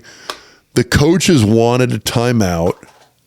The idea is that you request a review for ball placement, with the idea being if on some sheer stroke of luck, the officials go, oh, yeah, we did screw up on ball placement, we're going to give it to you, you don't lose a timeout. And so you can essentially use that in terms of calling a timeout, that you've got probably like a 40-60 chance of not actually losing your timeout. So if you win the review, you keep your timeout, and you still got the timeout. Here's, replay is one of the things that drives people nuts. And here's Kirk Ferentz after the Nebraska game gave his opinion on, and you can tell he's old school here, but here's his opinion on replay and just the officiating that's going on today. Take that replay stuff and blow it up, start over again. I mean, we were trying to make this stuff rocket science, and it isn't. It's football. And I'm old enough to remember when replay got started, the whole context was if some official got screened, there's an obvious mistake, correct it, let's move on. And now we're making it like a 5-minute dissertation every time they go to. I'm scared to death every time they go over there. And it's not the guys on the field's fault. It's not their fault. I want to be clear on that too. So anyway. I kind of agree with him. I mean, at the time when it started, it was for those obvious mistakes. And I mean, we just talked about it in terms of the timeout versus the ball placement thing. Coaches are using a hey, can we do a review of the ball placement in lieu of a timeout on the low chance, but still a chance, that they'll win and get to keep their timeout and essentially get a fourth timeout. That's why they're doing it. So, I mean, Kirk's right when he talks about that. He's also right when he says they're trying to make it rocket science. It's just football. It shouldn't take as long as what they do. It is. The thing that's difficult is when you get some of those plays where you get like, okay, guy catches a pass along the sideline or catches a pass at the end of the end, like in the back of the end zone, and that foot comes down and you're looking at it from 7 different angles. Was his foot in bounds? Was his foot out of bounds? I mean, I understand those as well too, and you want to get those right. So those also last 5 minutes. So, I mean, and I'm okay with that. If the guy was in bounds, he was in bounds. Let's go take a look. If he was out of bounds, let's go take a look. Let's figure it out. Next question. Okay, the next one comes from Chad in Derby, Kansas. I don't know where Derby is, but I hope Tony White stays, but let's go into pretend land and assume he doesn't. Is Rule a Tony White guy or is Rule a 3-3-5 guy? And some other sub-questions here is, does Rule go after another 3-3-5 guy or go into something more conventional? And are there a ton of 3-3-5 disciples to choose from? Good question. Yeah, I think there's more and more of the 3-3-5 guys out there than you think. I know one of the guys that's been discussed, it's A&M, I'm blanking on the name, it's A&M's current D coordinator, which my understanding is actually one of the first guys that Rule went after. Now, a couple of our podcast listeners and Twitter followers actually kind of are the ones who clued me in on this. But that was one of the first guys that Rule went after in terms of D coordinators when he got the head coaching job. And the guy stayed at A&M. By the way, this from the Houston Chronicle, this A&M is going to Mike Elko to replace Jimbo Fisher. That's from the Houston Chronicle. Wait, Elko's the Duke head coach. Damn. And you're talking about DJ Durkin. DJ Durkin that's going to make your boosters at A&M happy? Well, but he was at A&M, went to Duke, turned that around. You're talking DJ Durkin, who was at Ole Miss with Lane, I think, for a year before he went to Texas A&M. So I think that's who Rule was originally thinking. Now, that being the case, it'll be interesting to see what happens if White does end up leaving for a head coaching job. I don't know. I actually do not think that Rule is a 3-3-5 guy per se. I think he's, hey, if you're a guy I know and you're a guy who's a great D coordinator, that's what I'm going after. So I don't think it's necessarily a system and Rule's I want a 3-3-5. I think Rule's I want a D coordinator who's going to shut up opposing offenses down, and I don't give a rat's ass how you do it. Next question. Okay, this next question comes from Marshall and Kearney. So all these years later, the Heroes game and the Heroes Trophy doesn't resonate with anybody I talk to or myself. Since the game is essentially a Missouri River border battle, can we just use the proper pronunciation of Missouri and call it the Game of Misery? Oh yeah, and replace that boring and ugly corporate trophy with a golden plate of corn and bacon. Now that's a trophy. That's a trophy. Fuck yeah. Which, do you remember the original trophy? Wasn't it a chair?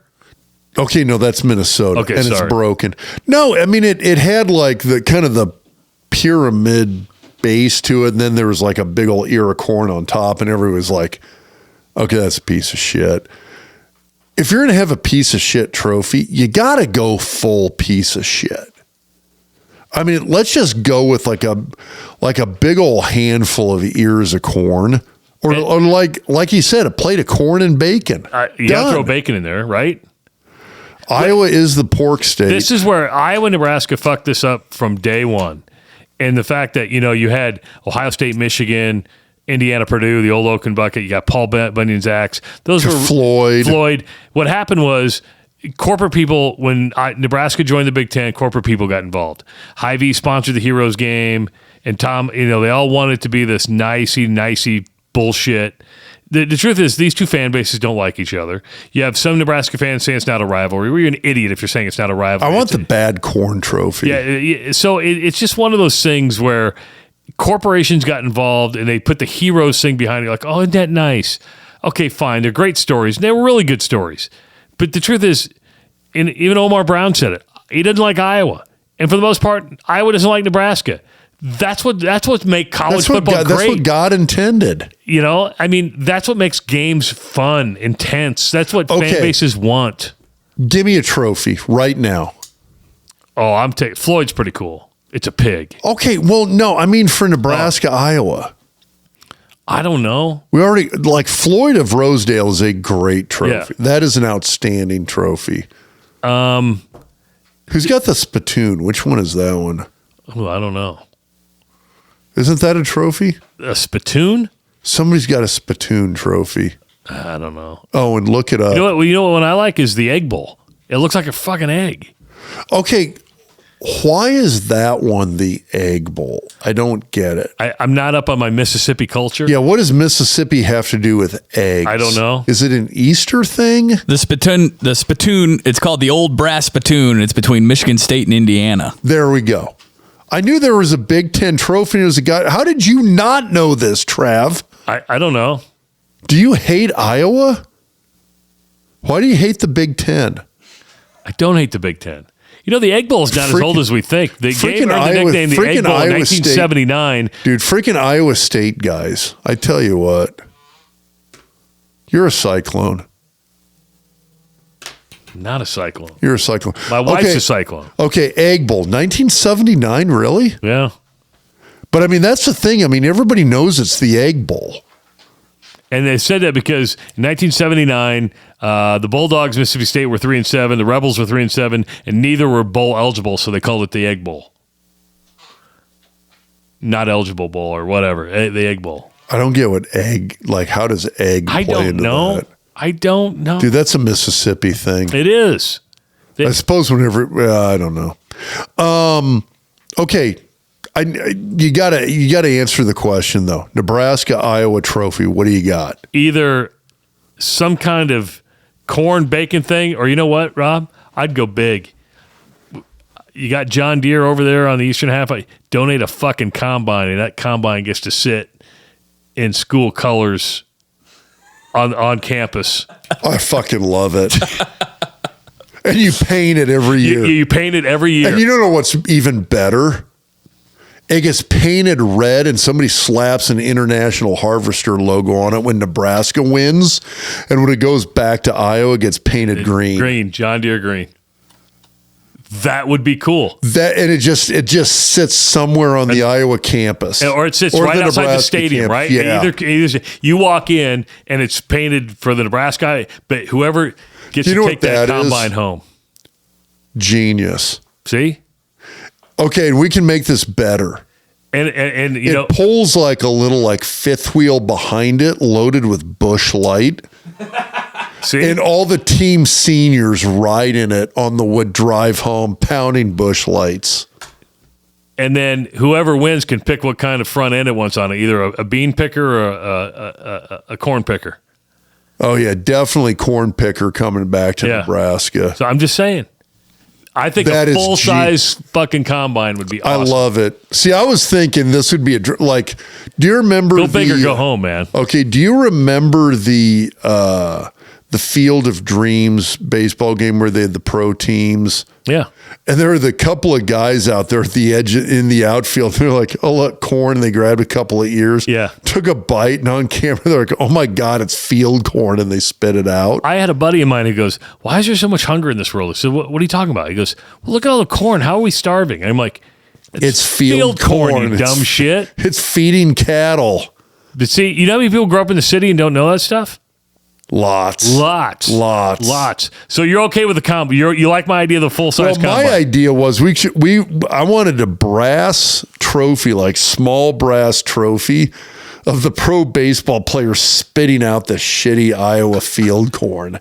That was my idea, but I mean, oh my God, I'm like Like, your idea just slaughtered mine. Thanks, man. I come up with a dude. That is a great idea. We need the John Deere Combine Trophy between. I like your idea though. It's either an International Harvester or it's a John Deere Green, right? Yeah, it's like Nebraska wins. It's getting painted red and going IH. If it's not, it's going John Deere Green. And you don't even have to paint anymore. You just take it down to Curzon Graphics and have them wrap it. You just have them wrap it every year on whatever it is. There you go. Are they going to sponsor us? No, I doubt it. They Get Curzon on. They don't have that. They're kind good guys. Next question. We're whores. We'll take anything. Yes, we are whores. I'll give you that. The next question comes from Bo. Not Pelini, I hope. No, Bo Berkeley. Anyways, I don't know if you guys notice, but Nebraska has a fucking turnover problem. Let's pretend head coach Zatechka and assistant coach Justice are in charge. How do you fix the turnover problem before next season? One, I'm going back to, I can't remember which, we talked about this before, but the whole coach on the whole passing thing where like if you're throwing the ball, it's like there's three things that can happen. It's incomplete, it's intercepted, or your guy catches it, and two out of those three are bad. So let's run the ball more. So I hate all the runs we had on first down. I hated all the runs on second down. Runs or passes? Well, I hate it. Oh my God. I hated all the passes on first down. That was brutal. 7. It really was. I mean, that was absolutely brutal watching that because, okay, I understand catching the defense off guard. Guess what? You're not catching a Phil Parker defense off guard. You're just not. They did on the long touchdown pass. And it was one. That's because they were blitzing and they just didn't get back soon enough. And I get it. It was one play. And you got a singular talent, Jalen Lloyd, who can outrun anybody. But most of the time, that shit's not going to work. Run the ball, get 2 or 3 yards, and get to 2nd and 7, and you got a few more options. You run on 2nd down, and it's 3rd and 4, you got even more options. If I'm a head coach, I'm taking 3rd and 4 every single time, and I'm happy with it. So yeah. I think better odds. Yeah, I think the key thing there is in terms of limiting the turnovers, it's going back to more of a run-based game. And I understand there's guys fumble the ball. They do. I get it. But I think if you go to more of a run-based offense, I think it limits the turnovers a lot. All right, let's go one more. Okay. This one comes from George. Do you guys get tired of the Groundhog Day state of Nebraska football? My main question, honestly, is will you guys hit burnout with covering Nebraska football? I won't, because I actually do Iowa on a full-time basis every single day. Rob and I do this because we've been doing it since 2001. I'll never get sick of talking football. It doesn't matter if a team's winning or losing. Talking football, talking sports, and hanging out and drinking beer is a lot of fun for me. So, no, I'm never going to get sick of it. No, I agree, and I'm with you there. I mean, I think the bigger question here is you see the same kinds of problems plaguing this team. And again, when you go back and look at this year, it's turnovers, it's penalties, special teams miscues. Those are the things that have bothered Nebraska over the last 4, 5, 6, 7, 8 years. Hey, and by the way, and that's brutal. I mean, but I think you've got a coaching staff here who's been working to reduce that issue. It's hard for me because I go back to the whole personnel thing. You took a gamble at quarterback with Jeff Sims. It didn't work. You go to Heinrich Harburg, who is ultimately, I think he's a slot guy. He's a tight end. He's an outside linebacker. He's not a quarterback. Here's what I'm worried about. If Nebraska wins, will you continue to listen? This is the dirty little secret that folks like Sean Callahan and everybody else who runs a little publication aren't going to tell you. Losing's good for business. Because it kind of is. I can show you statistics. When they lose, when they win, where listens are, where views are, I'm telling you, losing's good for business. It just is. Yeah, when people win, they don't go looking for a reason why they won. Yeah. They go watch the Ohio State game. Yeah. Let's go see what Clemson's doing tonight. Yeah. We already won and kicked ass. We're moving on. So, I mean, we'll talk about wins. We'll talk about losses. We can talk about other college football teams. I'm just saying, when it comes to listens and views, losing's good for business. And every other website, podcast, video that you watch out there, they know that. They won't tell you that. We'll tell you that because we're full disclosure. I have no problem telling you that. When teams lose, people go look for misery loves company, right? Misery loves company. It's a fact. I'm trying to work my way around how does the Hawkeye fan figure into this? Because they're miserable because they want something different. I'm telling you, Rob, I host a show. I host the Iowa Hawkeye call-in show after the games. They're still miserable. They're miserable. I mean, they were 7-2 at one point and still wanting somebody's job. Even after Brian, every win, I listen in, and they want somebody's job. Every win, I'm listening in, and every single time they win, somebody's calling in and go, "We need to fire everybody." You're winning. You're winning, and they still want everybody fired. I mean, it's crazy stuff. You know what? They're going to get boot stomped by Michigan. I mean, that game's not going to be close. Let me ask you this: do you think that game's going to be close? No, I don't. I put a poll out the other day on my Twitter page. And what was the odds of winning? 5, 10, 15, or 20, something like that. Or I went 0, 5, 10, and 20%. I say 5. You always have a chance to win, right? And so, yeah, I mean, there's a chance. I said 5. Do you remember the year Northwestern played Ohio State for the Big Ten title? That was like 4 years ago, I think. I mean, that was a ball game for about 2.5 quarters. I mean, it really was. Iowa State Northwestern hung in there till about the mid-third quarter and then folded. Iowa got pounded by Penn State. Go back and watch the game. It was a game for the first half. It was the second half. It was. And first half, Iowa was in that game. Now, second half, if Iowa had an offense, it would be a great game. Okay. Can I ask you a question? Sure. Like the 02, 03 to 2010 Hawkeyes. Yeah. They had an offense. They did. Drew Tate, Brad Banks. Dude, Brad Banks is still, I mean. Dude should have won the Heisman. When I go back and look at, okay, who were some of your favorite college football players of all time? Brad Banks. Troy Davis at Iowa State would be up there too. But you're right, Brad Banks was a hell of a quarterback. Drew Tate to Holloway against LSU. Where did the recruiting and offensive philosophy go with Iowa? Philosophy hasn't changed. You know what the difference is? They don't have the same type of playmakers. No, I get it, but my point is I mean, that philosophy usually dictates recruiting. Why did that recruiting? I feel like that changed. Kirk Ferentz would disagree with my assessment on this. He does not want superstars. Nowhere. He does not want a superstar. You know what you need to win at a high level? Superstars. You need superstars. And you need like 3 of them. Yes. He does not want superstars. And it's amazing to me. It's baffling to me, actually. Yeah, you need one at quarterback. Yep. You need at least one at wide receiver. And then you need a tight end or a running back. The superstars have been tight ends. Well, you can only be a superstar you can only get the ball so much. But I mean, and even that's the thing. I mean, the thing that was always spellbinding to me is in that season, was it 2015?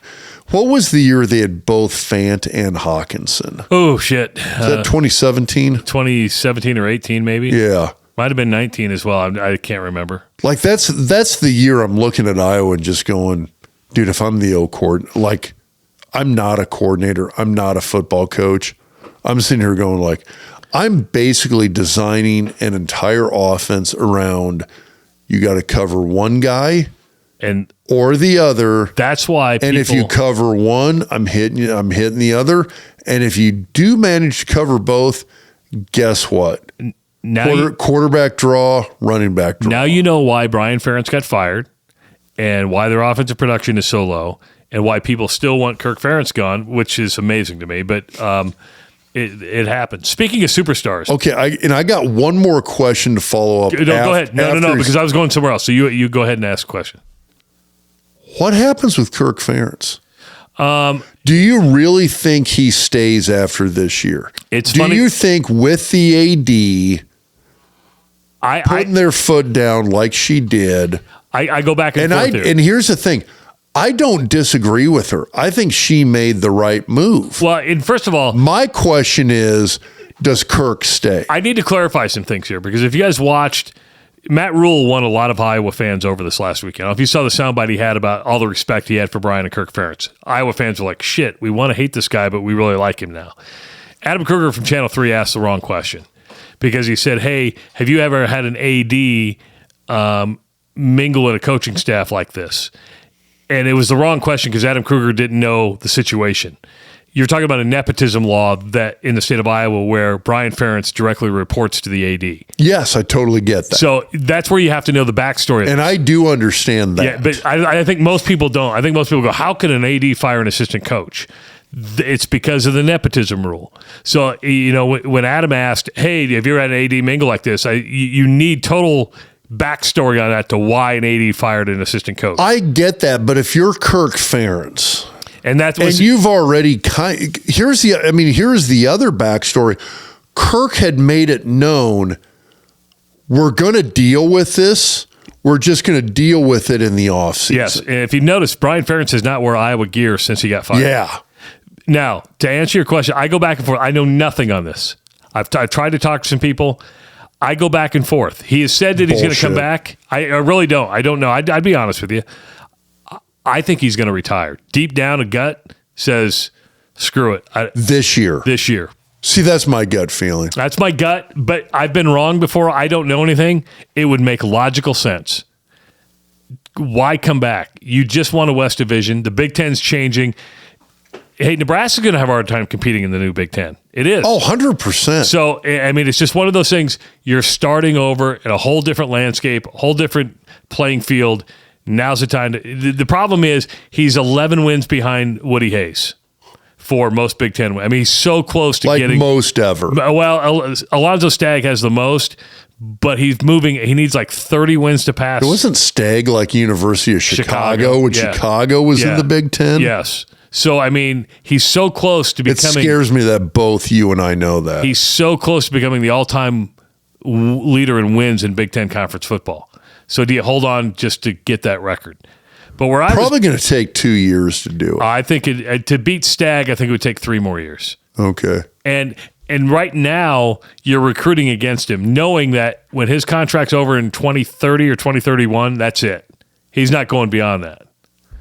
There's no reason to go beyond that. He's 68 now. Wait, so his contract currently is 2030 or 31? Yeah, and that's why if there's one reason not to walk away. It's 2023. Yeah. That's like another 8 years. Yeah, so I think it's 2030.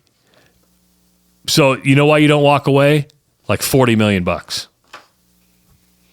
That's why you don't walk away. That's a lot of money. He's already got that money. I get that. Hey, I saw this the other day. I want everybody to watch this.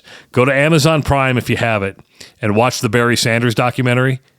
It's unbelievable. It's really, really good on why Barry. I've already got people tweet. Well, we had a commentary.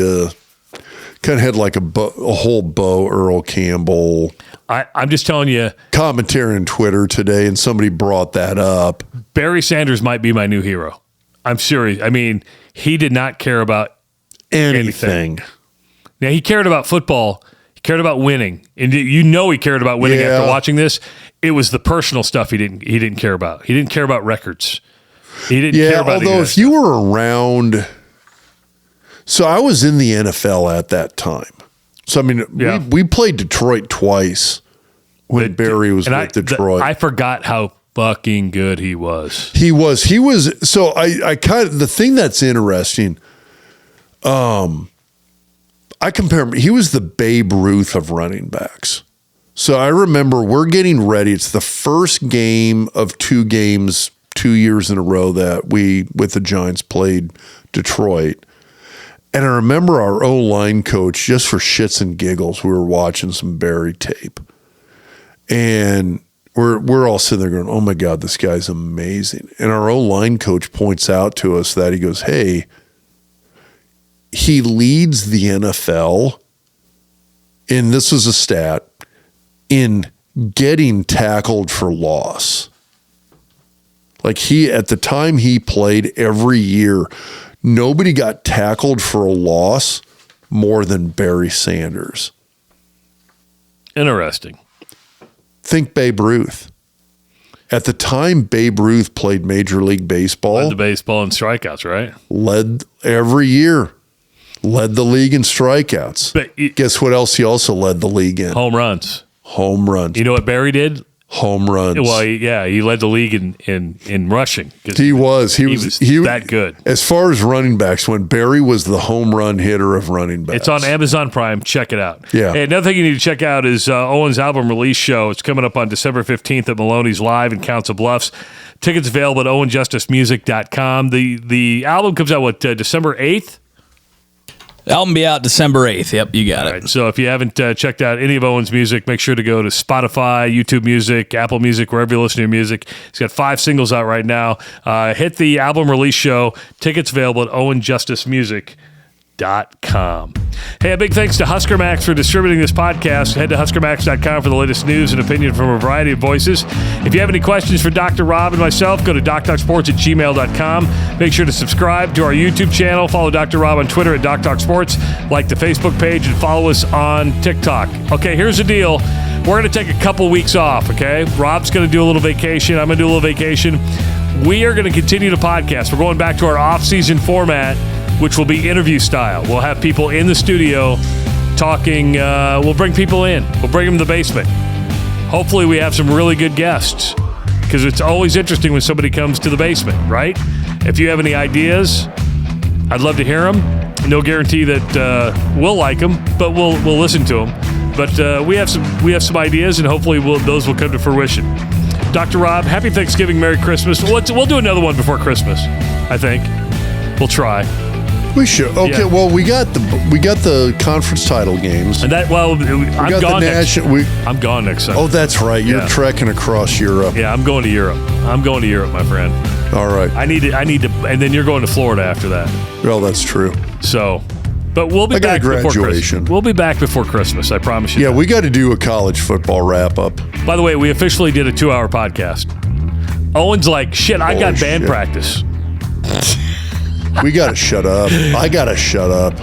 We got some more stuff we have to do after the podcast. So all right, for Dr. Rob Zatechka, for Owen Justice, I'm Travis Justice. We'll talk to you next time on the Doc Talk podcast presented by BetFred Sports.